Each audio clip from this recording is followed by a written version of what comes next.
Hello, dear friends. We're glad to welcome back on Alatra TV Middle East. And the topic of our today's conversation is Speak from Your Heart. But before we start our conversation, I would like to present the project that was initiated by Alatra International Public Movement, which is called Creative Society.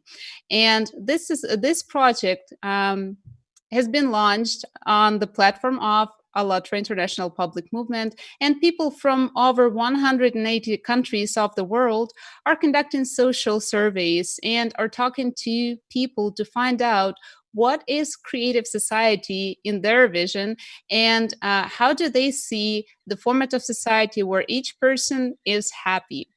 And for us, it is important to know to find out how each person in the world envisions a creative society. And also, I would like to address to you, our dear viewers, please don't hesitate to write your comments and leave your questions in the YouTube live chat because the most interesting questions will be asked by the end of our broadcast. And also, don't forget to share this video with your friends in your social networks using two hashtags, hashtag Alatra Unites and hashtag Creative Society. And today, my co host is Taisia. Hi, Taisia. Hi, Kate. It's a pleasant to be here with you, dear viewers.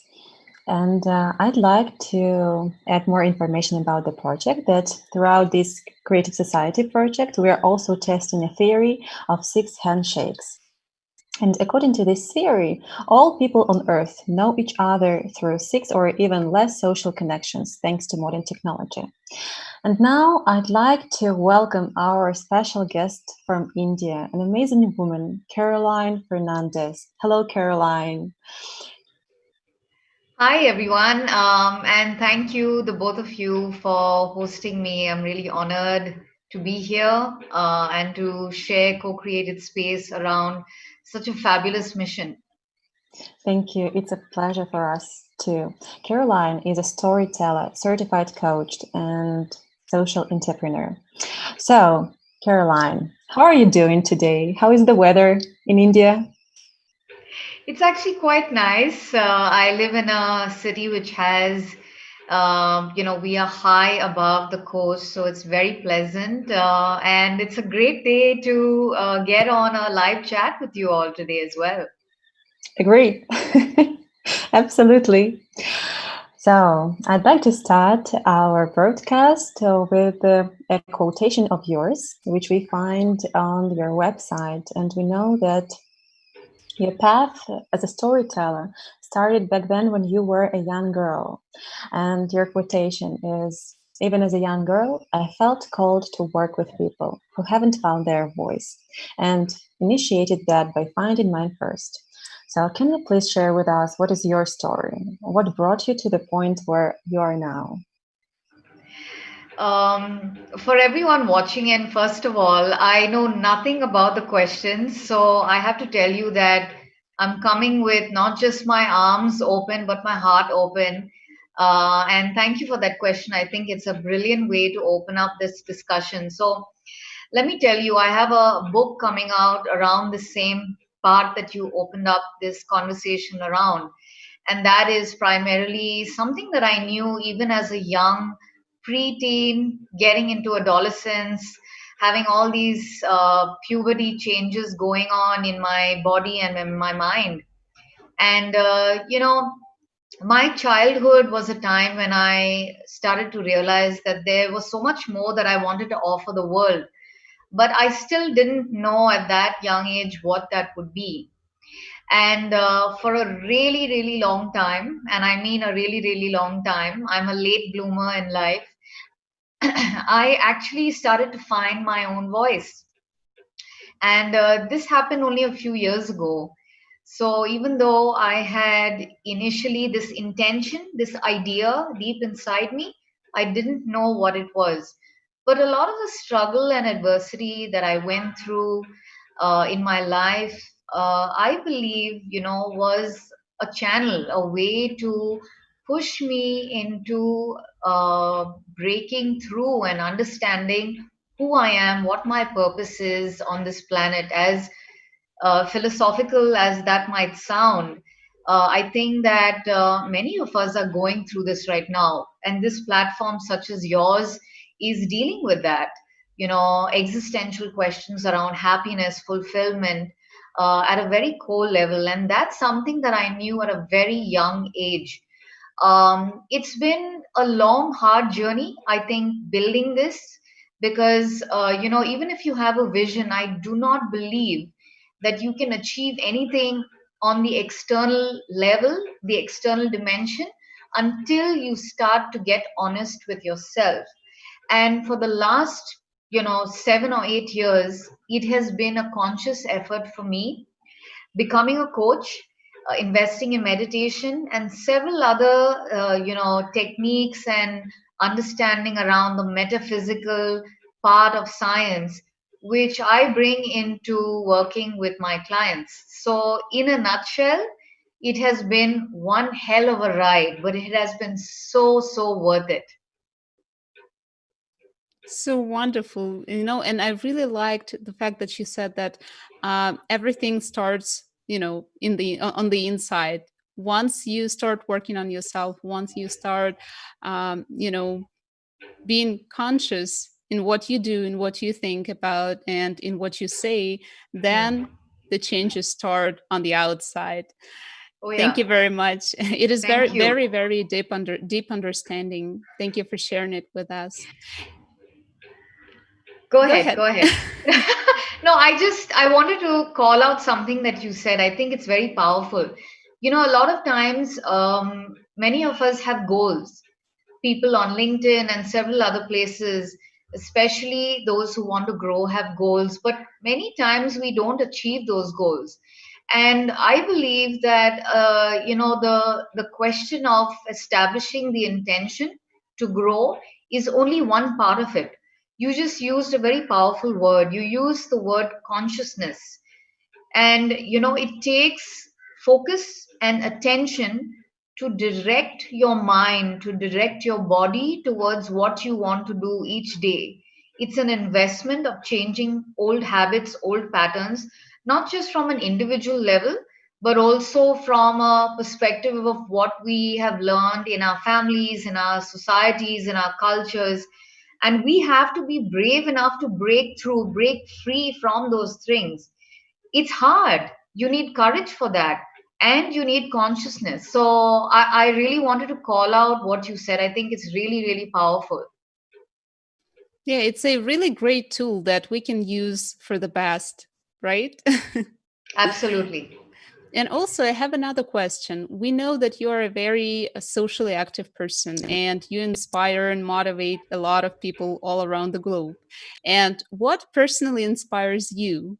What drives you in your actions, in your everyday activities, and in your life? I'm so sorry. The internet dropped for a few seconds. I heard you say spiritual, and then I heard you say everyday life. So, what was the part you mentioned, Yeah, please? Could you repeat so, it? yes, I just said that we know that you are a very socially active person and you inspire Okay. and motivate a lot of people all around the globe, right? So, what personally inspires you? Where do you find this energy and this, what drives you in your Yeah. everyday life, in your activities, and in your life in general? Yeah.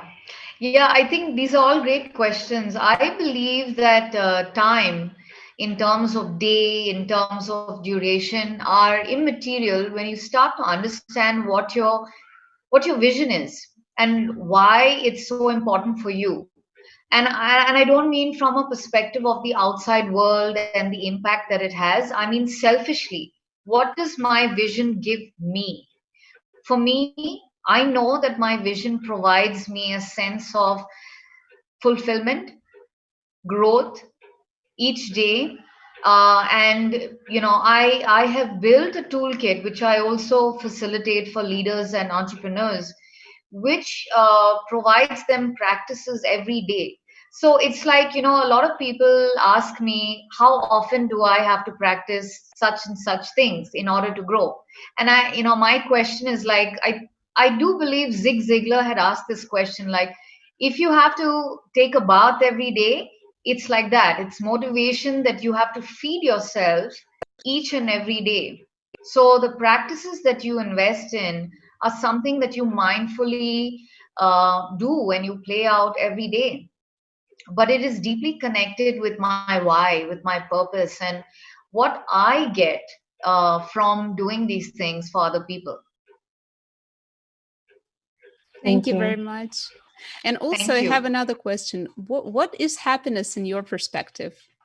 How do you see happiness? In different phases of my life, I think the word happiness has had different meanings. Initially, I think my pre-teen years, I probably didn't know much about happiness. I had kind of disconnected from my higher self. But over the last decade, I've started to really cultivate and understand that happiness is a standalone quality. We don't have to do something to feel happy. A lot of times we think we have to go here, we have to get that, we have to get this new car, do all these other things to be happy. No, it's a standalone quality like peace. You can be peaceful, you can be happy, regardless of the story, regardless of the emotional content that you are experiencing. And I don't mean this from a condescending perspective. I don't mean this to dismiss whatever story you're going through. No, not at all. I think that this is a gift, and it is a something that we are all provided with. It's a miracle. Above all the grievances that we perceive, happiness is an experience that's completely free. That is Thank, so true. Thank thank you you. Thank very you. much. And Go from ahead, you've said, Taisia. thank you, Katya. And from you've said, I felt that the happiness is what we have within us. And it's a matter of a choice, not of circumstances, right? It doesn't matter where I am now, what people I'm talking with, or what house I have, right? It's just a choice. Whether I choose to be happy right now or not. Yes, absolutely. And I think that's the beauty of it, you know. A lot of times, I can speak for myself, and I mentioned this in my upcoming book. I have been looking at myself as a victim. And because I did that for so long, I didn't understand what happiness is. But when I started to clear out my inner environment and really start to cultivate the environment for growth and understand that we are all magnificent beings, that is when I started to understand. Even right now, I'm feeling it in my body, just this sensation of happiness and bliss. Thank you. And if we are speaking about happiness, I'd like to ask you a question. How do you envision a society of happy people, as a creative society where everyone on earth feels comfortable, safe, free, and of course happy? Yeah, I think these are all really great questions, and something that I align with at a very very deep level, which is why when Olga and Alina had reached out to me, I said yes, because I love what your platform brings. I think there is a lot of scope and a lot of opportunity to understand some of the systemic beliefs, systemic patterns that we are living under that are no longer serving us individually and collectively. We have collective unconscious patterns. And how do we break through this? By asking the right questions, by moving from feeling like victims, by observing thought patterns, emotional content that is not serving us, by understanding the effects of distracting ourselves from our true calling, from our purpose. And of course, this is one belief that purpose connects with happiness. There could be several other things, but in a world where we have understood life to have a duality: happy, sad, rich, poor, good, bad. I think we can override these beliefs of karma to know that, just by letting go of these old patterns, questioning, finding out from an appreciative perspective what is working for me, why am I here, what can I do to create impact for myself and for those around me. I think these are probably very, seemingly simple questions, but they're not. They're very, very profound, and they keep changing. It's like, there are different types of meditation. One example that I want to align here is contemplative meditation.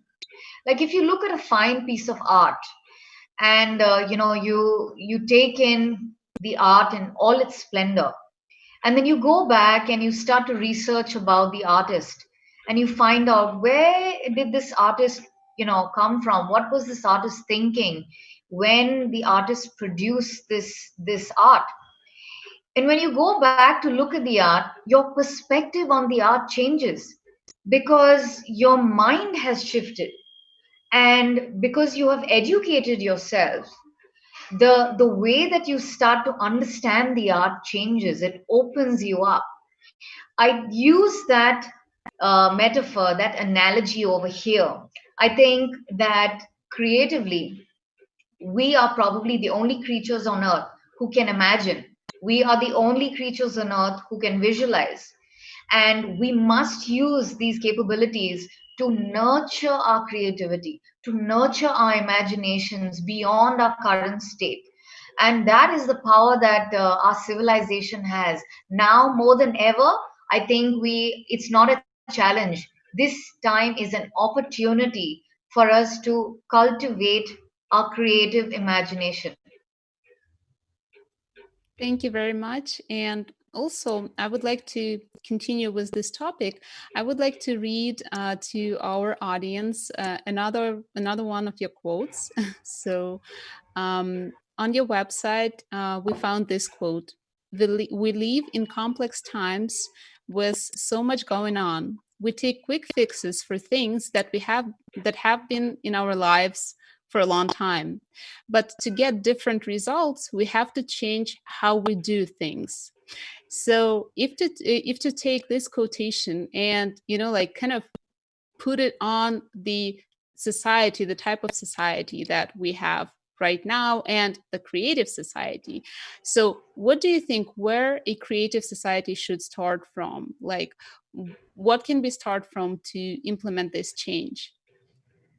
Yeah, yeah, I think, the fact that we're calling out the scope, that there is hope, the scope that there is something better as compared to where we are, that itself is very powerful. The power of observation, the power to compare where we are, good, bad, ugly, and to say that we have the capacity, we have the potential, sometimes hidden potential that we might not be aware of, can provide us changes itself. Observation at a subatomic level is a very powerful tool. When you shine the light on something, people start to notice. They start to understand, like, oh my God, I never thought about it that way. What is she talking about? I have been living my life mostly unconscious, because I have all these patterns, I have all these habits, I've never questioned them, even though there might be parts of my life, it could be education, it could be business, it could be several other things where I'm not so happy. But I never knew that I had a choice. And choice is a dimension of being educated. Choice is a dimension of awareness. So I believe that the starting point is awareness. When you build awareness around where you are, but also the gap between what can happen or what could happen, I think that itself can help expand, society's awareness around what they can do and who they can be. and also probably to just let yourself become curious, because like when we are little kids we have open mind, right? We Oh, grasp yes. everything, we are interested in everything, like, right? So and once Yeah. we grow up with all those patterns, with all those things, so with all those situations that are happening with us, we kind of restrict ourselves from being open minded, from looking at the same Yeah. situation from different perspectives. So The probably beginner's yes. mind. Yeah. Absolutely. The beginner's mind, the childlike mind, the mind that is in awe, the mind that practices appreciation and gratitude. These are things that seem very simple again, but are not. There is a profound truth, universal truth and order in all the things that you're mentioning. Absolutely. Thank you very much. Thank Thank you. you. Thank you, Caroline.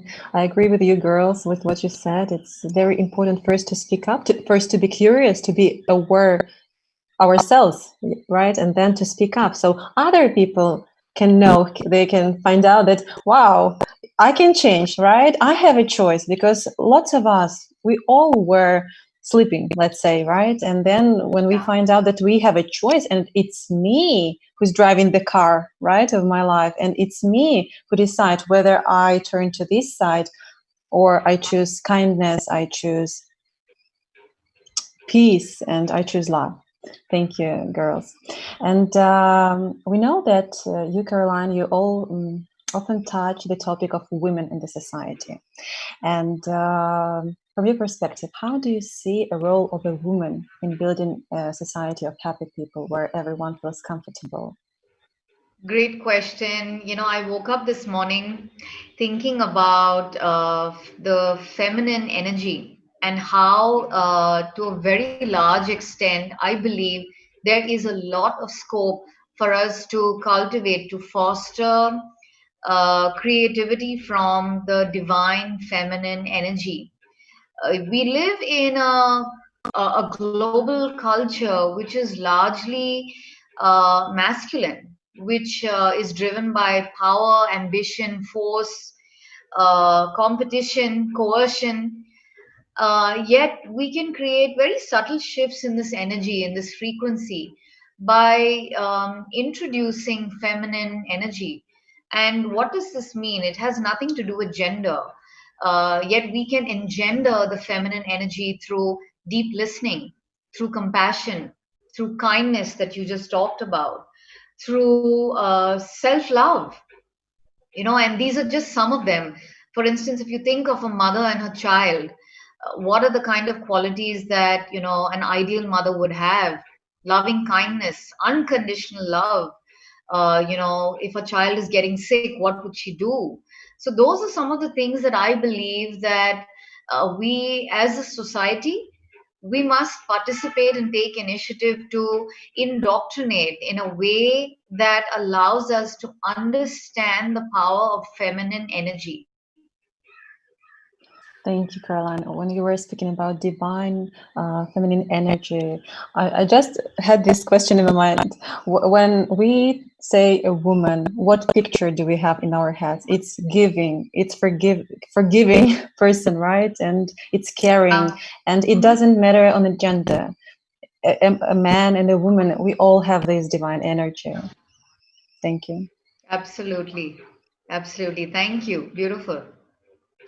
And I would like to continue a little bit with our, journey into your quotations, I would say, because we, seriously, we looked through the website, we looked through the Facebook page, and we liked a lot. And there were a lot of things that, kind of corresponded probably in our mind. So Yeah. um, here's another one. So underneath your skin and mine, we are the same. We breathe the same. So based on this quotation, could you please tell us what do you think? What, in your opinion, unites all people in the world, regardless of their nationality, religion, um, social status, skin color, the place where they live? What do we all have in common internally? So imagine that all of us all of you, all of our viewers watching in, regardless of where you're watching in from, you all bring your kids to this huge stadium and you allow your kids to play over there. What do you think all of our kids are going to do? Do you think they're going to separate themselves? No, not at all. They're going to go crazy. They're going to go wild. They're going to have fun. And, they're probably going to tire themselves out having fun. I think that that is the kind of, example of I'm actually tearing up because, that is the potential of this civilization. um, I think that we have slowly been indoctrinated to believe that we are separate from a perspective of color, from a perspective of ethnicity, from a perspective of so many other things. And being a champion of inclusion, and I mean that from the perspective of respect for diversity, I think that you just have to watch children. They're so natural, and we can learn so much from them. We're just talking about this, the beginner's mind. So that is my belief, and I truly believe that that is the direction that we must consciously take in order to unify this civilization. Thank you very much. Thank you, Caroline. I have a 3-year-old daughter, and I completely understand what you're talking about. When children play, it doesn't matter what coat some of them is wearing, what is the skin color, what language do they speak. It even doesn't matter. So thank Yeah, you. True. And wonderful. you opened so you went so deep into the topic of a society of our dreams, and now I would like to address to our viewers that on the platform of Allatra International Public Movement, on the website allatraunites.com, recently there was published a wonderful article. It's called "The Foundations of the Creative Society and Stages of Its Construction," and in this article, they're written the basis of our goal. And please, dear viewers, welcome. You're more than welcome to visit our website and read more about the project and about these foundations. And today we would like to make a short presentation of these foundations and probably to speak more about one of them. So the Creative Society stands on 8 pillars. First, human safety. Second, human freedom. Human life, transparency and openness of information for all, the creative ideology, development of personality, justice and equality, self-governing society. Thank you very much. And I would like to talk about probably the development of personality because today's conversation was just about that, right, Caroline? So I would like to read, more information about this pillar, this foundation. So in a minute, we will see it on the screen.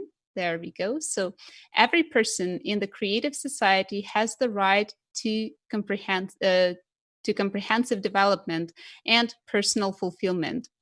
Education should be free and equally accessible to all, creating conditions and expanding opportunities for a human to implement his or her creative abilities and talents. So, in regards to this foundation development of personality, yes, the ability to have um, high qualified education accessible anywhere in the world, how do you see education system in a creative society, in a society where each person is happy? Wow, that is such a big topic. And there's a lot that can be said about it. There's a lot that I feel very strongly about. I have a 15, close to 16-year-old son, and I believe that education is so much more than books. I believe that education is a tool to equip humans, regardless of what age, but especially evolving humans to become more mindful of their purpose, to discover more about their potency and their potential. And so I believe that we are probably the first on the verge of disrupting the current system in a way where people can start to understand this, the underlying purpose. Why am I here? What value can I provide? Who can I serve? And these are questions that I believe will equip humans across the globe with the right tools, with the right information in order to go forth and serve and feel fulfilled, feel happy, feel satisfaction like they've never felt before. I think there is so much scope for this. And probably also, I would like to add that education here is very close to parenting as well. So it's like educating yourself and educating your kids, and also educating other kids by showing your example, right? Absolutely. Absolutely. Thank you so much. Thank you. Thank you, Caroline. And how important do you think these foundations are for each person, society, and humanity in general? The value of human life, human freedom, human safety. Are you asking me to rate it? No. I mean, how if we build a society based on these 8 foundations, if a human life will be in the center of the society, if people feel safe, free, if information is transparent, if we live in the society that is self-governing society, so how do you see we will feel as a people? Will we feel Freedom. happy? I think the biggest word that comes out of my heart right now is the word freedom. Freedom to be with sincerity. I think that pulling off the mask, the collective mask, the individual mask, is a need of the hour right now, more than any time. If we look around with everything that's going on, this is not a challenge. I think this is a huge scope for us to rip off these masks and start to really understand who we are at a core level. So it is very important. And I think, the time is now, not tomorrow, not next month, now. True. It's not a challenge, it's a big opportunity, right? For everyone Absolutely. of us. Thank you. And Thank you. in your opinion, how do you think, what is the best what is the best way to inform people about this initiative, Create a Society?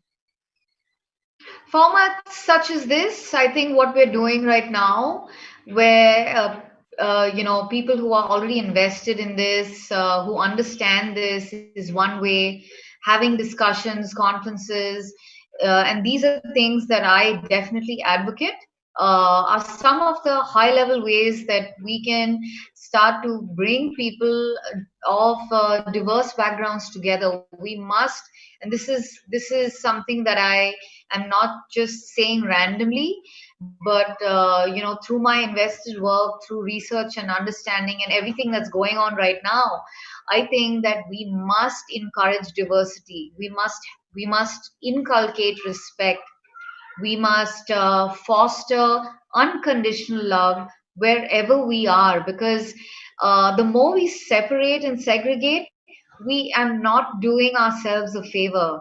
And therefore, unconditional love, respect, kindness are some of the basic core values that must be fostered. So true. Thank And you. you Thank you cannot very even much. add anything because you just said everything so, perfectly and so beautifully. You just pointed out the very important things that have to be in our everyday life, that we have to Absolutely. practice for sure. Absolutely. And also, I would like to ask the last question, and it will be maybe pretty simple or maybe pretty complicated. So, Caroline, could you please tell us, would you like to live in a creative society? Oh, yes. Oh, yes. In my own way, I mean, I understand the distinction between being creative and being a part of a creative society. But I believe that I have engendered and cultivated my own space, my own environment of creativity. And wow, just to think of being a part of society like that would be just amazing, because then it exponentiates the intention of freedom, unconditional love, and kindness. Yes, and in a society where each person is happy, where each person understands what are these core values that unite us actually, that despite of all the differences, despite of all the things that might separate Yeah, us, from the outside, but on the inside we all are the same. Thank you so we much. are. Thank you very much for joining us today and for sharing your vision, for sharing your ideas, for sharing your thoughts and inspiring us and inspiring our viewers today. And right now, I would like to address to our viewers one more time because, guys, if you want to join our live conversations or join the Creative Society project, it is very simple to do. You can just open the browser on your computer or cell phone, type in allatraunites.com, and visit the website. Click on the red button join. Right now, you will see it on the screen and fill out a short form and then press join one more time. So it is pretty easy to do. And also, if you want to join the live conversations on Alatra TV Middle East, you can surely send us an email to the email address that you will find in the description down below, which is uae@alatraunites.com. And also, you can join the Alatra Radio Initiative if for some reason you don't have an opportunity to connect with video, right? So you can also send an email to info@alatraunites.com. Thank you. And dear viewers, if you like this conversation as I did, which was very much, please share our broadcast in social networks using two hashtags, Creative Society and Alatra Unites. And please leave your comments below and join this Six Handshakes initiative.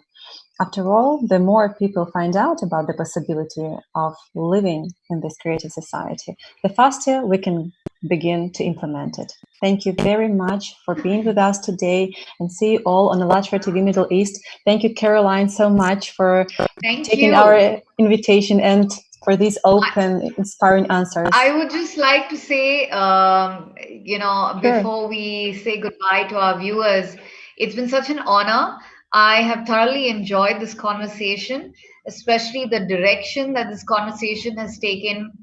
I think the depth that it reflects around core values of something that I truly align and believe in myself and my own personal vision and mission for my clients.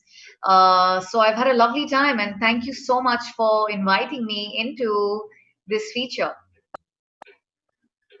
Thank you very much, Caroline. Thank you, Taisia. And Thank you, Kate. we will see you on Alatra TV Middle East sometime soon. Goodbye. Goodbye. Bye.